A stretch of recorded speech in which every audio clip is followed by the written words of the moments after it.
dans l'Antiquité et un peu aujourd'hui, en d'autres endroits, la femme est considérée comme la chose de son mari, de l'homme. La femme, chers frères et sœurs, n'est pas la chose de personne, ni de son mari, ni d'aucun homme. Elle a la même dignité et les mêmes droits que tous les hommes, qu'elle soit mariée ou pas.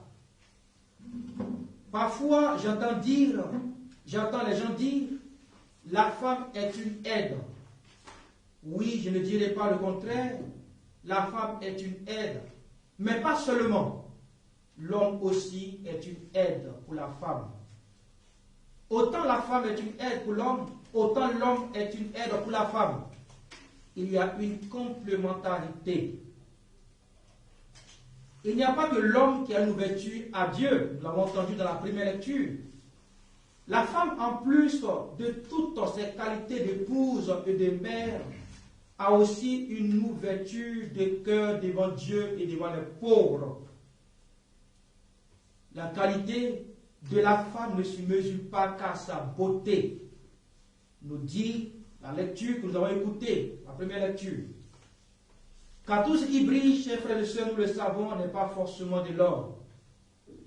La beauté extérieure est une chose à ne pas négliger. Mais ce qui compte, c'est la beauté intérieure.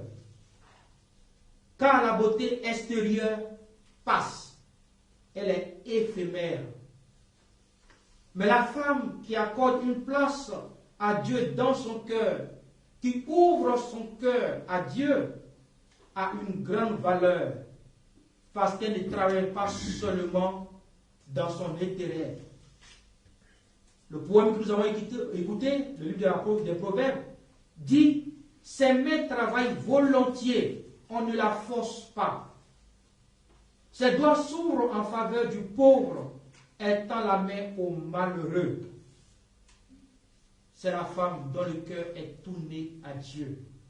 On ne l'oblige pas, mais elle le fait volontairement et librement. Oui, chers frères et sœurs, retenons dans cette première lecture que la femme a toute sa place dans notre vie et garde les mêmes droits que les hommes. Elle n'est pas qu'une aide. L'homme a aussi l'aide de la femme. Car nous le savons bien, Adam seul se trouvait, s'ennuyait. Mais quand il a vu Ève, il s'est écrié. Alors, il se complète. La femme est un modèle pour tous. Dans l'Évangile, Jésus nous parle de son retour à partir de la parabole des talents. Un homme part en voyage et confie des talents à ses serviteurs. Le maître donne 5 talents au premier, 2 talents au deuxième et un seul au troisième. Tout de suite, on a envie de dire, si on ne connaît pas la suite du texte, mais quel est ce maître injuste? Il ne donne pas les mêmes talents à chacun. Le texte continue, à chacun en fonction de ses capacités. Les 2 serviteurs qui ont reçu 5 et 2 talents ont mis en œuvre leurs talents. Ils ont fait fructifier les talents. Tandis que le troisième, qu'on pouvait défendre si on n'a pas la suite du texte, a reçu un seul talent, mais qu'il a caché dans la terre. Pourquoi? Parce qu'il était paralysé par la peur de son maître. Il a manqué de confiance en son maître et en lui-même. Trop de prudence, chers frères et sœurs, peut mener à l'imprudence. Ses serviteurs jugent son maître d'être injuste et exigeant. Et très souvent, dans nos communautés paroissiales ou même professionnelles, on fait très vite ce genre de jugement. Pourquoi pas moi et l'autre? Et pourtant, quand on me confie, nous ne sommes pas capables de pouvoir le faire. Je pense qu'il faut accepter d'abord ce qu'on nous donne, les mettre en valeur, alors on pourra juger de la suite, plutôt que de se plaindre quand on reçoit une responsabilité. Parfois, chers frères et sœurs, aussi, nous avons une mauvaise idée de Dieu, qui serait sévère, qui punit les fautes, ou même qui nous surveille. Notre Dieu n'est pas un gourou, ni un dictateur. C'est un Dieu plein de générosité, de miséricorde. C'est un Dieu, un Père aimant. Il est amour et bonté. Il nous demande la confiance, rien que la confiance, comme nous dira Saint Thérèse, l'enfant Jésus. Rien que la confiance qui doit nous conduire à Dieu. Dieu ne nous exige rien, sinon les exigences de l'amour. Cette parabole s'adresse à chacun d'entre nous, mais surtout à tous ceux qui s'enferment dans leur confort après avoir reçu un sacrement. Après le baptême, c'est fini, on a eu notre passeport, notre visa pour le ciel. Ou encore après la confirmation, on range tout et c'est bon. Ou encore après notre première communion, on range tout et ça va. Ou encore après le mariage, on range tout, voilà, j'ai fait tout. Non, chers frères et sœurs, il ne s'agit pas d'aller enterrer ce que nous avons reçu dans la terre. Il ne s'agit pas de tout ranger. Recevoir un sacrement, c'est le point de départ d'une vie chrétienne engagée. Nous sommes nombreux à trouver des excuses quand il s'agit d'affirmer notre foi. Nous avons peur de prendre des risques ou de compromettre notre conscience. Refuser ou avoir peur de prendre des initiatives dans nos paroisses, dans nos communautés ou dans la vie professionnelle en famille, c'est s'endormir comme les autres qui ne croient pas. C'est agir de cette même manière. Si ces serviteurs avaient osé faire fructifier son talent, son maître l'aurait félicité. Même s'il n'avait pas réussi, même s'il n'avait pas réussi à avoir un seul talent, s'il avait dit, j'ai essayé, mais je n'ai pas reçu. J'ai tout fait, je n'ai même pas reçu, j'ai même perdu ce que tu m'as donné. Son maître l'aurait félicité parce qu'il a osé. Qui ne risque rien n'a rien. Certes, le Seigneur nous demande de porter des fruits. Mais ce qu'il nous demande avant tout, c'est d'oser prendre des initiatives.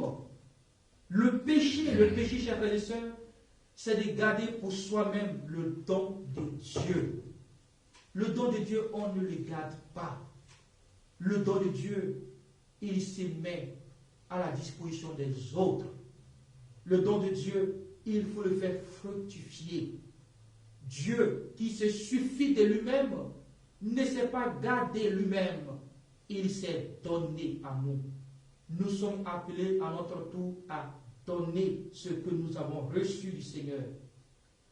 C'est une illusion de croire que le salut réside dans la conservation. Il faut conserver, il faut garder pour soi. Non, chers frères et sœurs, c'est se soustraire plutôt de l'alliance que Dieu propose à chacun de nous. Très bien, serviteur bon et fidèle, dit le maître. Le serviteur bon et fidèle, c'est celui sur qui le Seigneur peut compter. Le serviteur bon et fidèle, ce n'est pas celui qui est saint. De toute façon, on ne saura ta sainteté qu'après ta vie.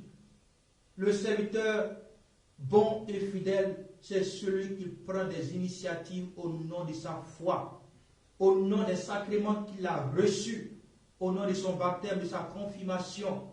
C'est celui qui prend des initiatives pour être artisan de charité, pour être artisan d'amour. Ce n'est pas celui qui garde par peur d'être expédié par les autres, d'être humilié par les autres, ou encore qui a peur de se tromper. Le serviteur bon est celui qui ose le faire, tout en gardant la confiance dans le Seigneur. Oui, chers frères et sœurs, nous sommes appelés dans l'attente du Seigneur à toujours être en mouvement. La vie est dans le mouvement. La vie n'est pas dans le statique. La vie est ce qui bouge. Il faut bouger, Faisons bouger en nous ce que nous avons reçu comme talent. Faisons bouger en nous ce que nous avons reçu comme don. Faisons bouger cela. Mettons cela au service de la société, au service de l'Église, au service de nos familles. Ne soyons pas égoïstes. Ce serviteur est égoïste. Il a pensé à lui, à sa protection. Il a pensé à son honneur, à son intérêt. Il n'a pas pensé à l'intérêt du maître ou des autres qui peuvent bénéficier de ce talent. Ne soyons pas des égoïstes. Donnons ce que nous avons reçu. Mettons à l'œuvre ce don de Dieu qui est en nous. Faisons bouger cela, car la vie, comme je l'ai dit, est dans le mouvement, est dans l'action. Ouvrons nos cœurs, chers frères et sœurs, dans cette célébration eucharistique, à accueillir le Seigneur. Car si nous n'ouvrons pas nos cœurs, le Seigneur risque de rentrer par infraction comme un voleur. Alors, il faut ouvrir nos cœurs, il faut l'ouvrir pour qu'il y ait un passage pour le Seigneur afin qu'il puisse nous parler et que nous puissions aussi parler à nos frères et sœurs. Alors, ouvrons grandement la porte de nos cœurs. Ô Seigneur, bien sûr, pas aux bandits, aux voleurs, mais ô Seigneur, ouvrons-lui la porte de nos cœurs. N'ouvrons pas nos cœurs.